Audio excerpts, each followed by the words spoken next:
Assalamu alaikum warahmatullahi wabarakatuh. Ndugu zangu katika imani, Mtume Muhammadin sallallahu alaihi wasallam anasema, idha aradta an taf'ala amra fatadabbar akibata. Ukitaka kufanya jambo basi zingatia mwisho wake. Fa in kana khairan famwi wa in kana sharran fanta. Likiwa ni la kheri basi lifanye, likiwa ni la shari basi liwache. Lakini bwana Mtume hakukomea hapa, akasema amemlaani Mwenyezi Mungu mwanaume anayejifananisha na kuvaa nguo za kike au za mwanamke, yeye kujifanya kama mwanamke, na mwanamke mwenye kujifananisha kama mwanaume pamoja na mavazi na kila kitu.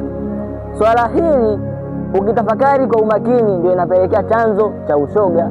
Swala la ushoga limekithiri sana sana sana, na watu wanakaa kimya, hawawezi kulizungumzia. Nani azungumze?